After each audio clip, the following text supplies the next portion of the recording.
Hey guys, I'm here in Peoria, Illinois, checking out a new shop that I've learned about that does some awesome work. It's called Fred's Shoe Repair. I'll get you their detailed information and stuff later, but let's go inside and meet these guys.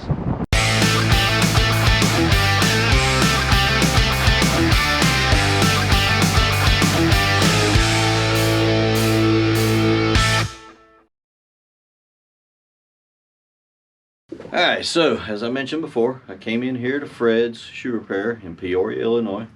This is one of the owners, Ray, and his son Jarrett Qatar. And they're a three-generational shop, but I'm going to let them tell you the story. I'm going to step out of here and you're just going to hear me like asking questions from time to time. So Ray, if you don't mind, give us a background on how you guys got into shoe repair in the first place. Back in 1957, my dad came over to the United States from the old country, Lebanon, and he had nothing in his pocket except what he had as far as money. And he brought my mom, and she was pregnant with me, and in 1957 I was born. Dad in Lebanon made the uppers of shoes, and he never knew how to do the bottoms. He never did soles and heels. He always made the uppers, shoe repair. And he found a couple jobs in this country, in Peoria. And then he opened up, he worked downtown Bergner's. Bergner's downtown, they had like, in the basement, they had like 8, 9 guys working. It was like a factory. He did that for several years. And then he got tired of it. He says, this guy's making all kinds of money. I want to start making some money. So he opened up a shop on Prospect, the other end of town. And he did that he opened that up in 1971, I think. And he did pretty good for himself. Back then, my brother graduated high school and he wanted to get into the shoe repair business. So he worked with Dad a couple years, learned the business, and told the family he wanted to move out to San Diego. We were all, our jaws dropped. What are you leaving the family for? I said, I love the beach, I love the climate. I want to open up a shoe repair shop in San Diego. But before he went, we convinced him to stay. He stayed, he opened up the shop down the road. This store was down the street about 7 blocks. He did that for about 3 years and he says, that's it, I'm moving out there. He got married, they went out to San Diego. Presently, he's got 3 shoe repair shops out there. Back then, I was working at a restaurant. I was doing good, I was very content and happy. Even though I had shoe repair in my blood, back in Bergner's days, Dad would bring ball gloves home with a little needle. Remember those needles? They were this small. I relaced the ball gloves for him. Give me, a couple, $2 or $3. But I would take the bus from the high school to Bergner's and watch him work. So I had it around me. I watched what he did. He was a great ripsman.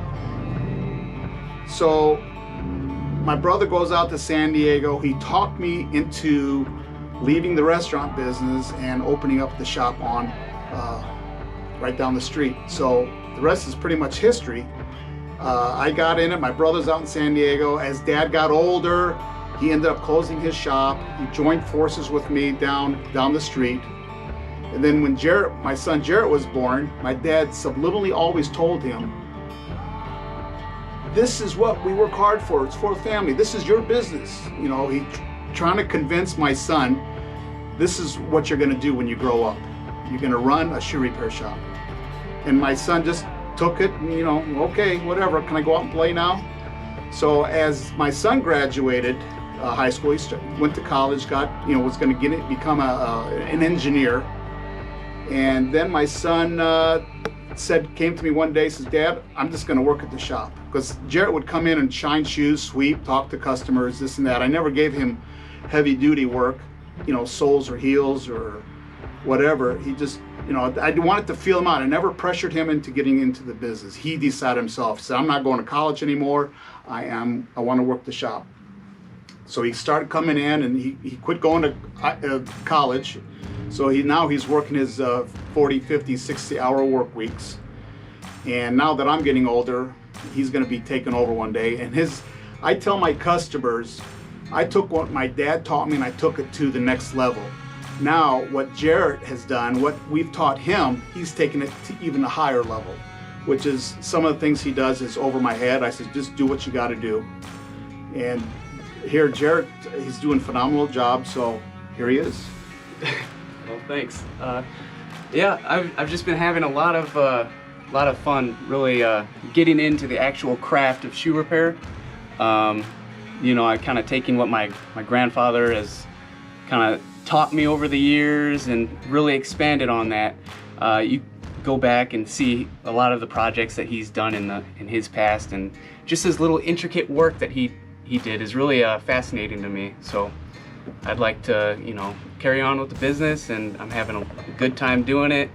Now, how old were you when you started shining shoes? Oh gosh. 14, 15? Yeah, I was 14, 14. 15. You'd come, you know, after school, hang out with Dad. Yeah, it's always been around me, and everyone in my family's been always doing it. So it's just kind of seemed natural for me to progress into shoe repair. It's just a part of you. So what I'm gathering from what I've spent time of talking to you online and different things like that is you see a new wave in the shoe repair industry, craftsmanship, higher end than just turning out fast turnaround time as cheap as possible. You want to put more time into the craftsmanship and make each shoe a work of art. Is that kind of what you got going on there? Yeah, there's, you know, a lot of people can do shoe repair, but it's really the artwork that fascinates me and a lot of other great craftsmen coming up. So this is really the fun part of shoe repair, if you ask me. So this right here is a pair you've done, right? Yep. Okay. Got some new soles and heels. Let's take a look at these JR and see if you soles. do anything worth looking at. That looks pretty darn nice there. Some beautiful stitching.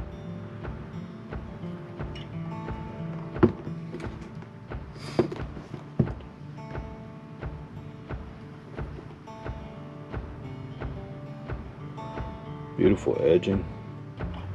Well polished. So I've been following Jarrett online, and I saw something in him when he first started really posting stuff online, and I've watched his skills beyond just good standard shoe repair. He was doing that already, but where he started doing this kind of stuff, he has obviously really gotten into the trade and gotten into the craft of it, because I have watched through his pictures of the younger pictures and then the ones he's putting out now. You can see he's a true artisan in what he's doing and everything. So it prompted me to drive from North Carolina to Illinois to give him a little interview and see what he's got up. Teach me some stuff, you know. No way. And there's a lot to learn in this business, and I'm just trying to keep up with everybody, so having a good time doing it. I think, as you can see by the example he presented for us, he does beautiful work. And you know, one of the purposes that I'm doing Tony Goes to Cobblin is because I want to introduce consumers to other craftsmen in the trade, because I know many of you have been to a regular shoe shop and you've gotten bad work and you're concerned about things and you're very nervous, and so you've selected a few people who have YouTube channels and things like that, which is a good thing, because you can see where we make ourselves transparent that way, and you can see what you're going to get. But not everybody has time to develop a YouTube channel and things of that nature, but that doesn't mean that they're not great artisans in the industry. And you know, that's what I'm trying to introduce you guys to, is those type of people. And like I said before, you know, I've started following Jarrett online, and I saw that artisan in him, and so I was like, man, I gotta go meet this kid and see what he's up to. So he does really good work, and I've looked him over. You can look at his stitching in his welt. He's nailed every hole. He picks the stitches. You replace the cork. Yep. You replace the cork. You know, he goes through it and does all the details. You can tell he used the original base from the Allen Edmonds, and if he didn't use the original base, if he made new bases, he did what you're supposed to in making the breast side higher than the lateral side, because that's part of the arch support that's built into the Allen Edmonds. So he does good work. Check him out, and we're going to link his information below, so you can click on his links and check out some of his pictures and get to know who he is. And you do mail in? I do mail in. Yep. So he does offer mail-in service, so that's available for you guys. Thanks. Hope y'all have a great day. Thanks, Tony.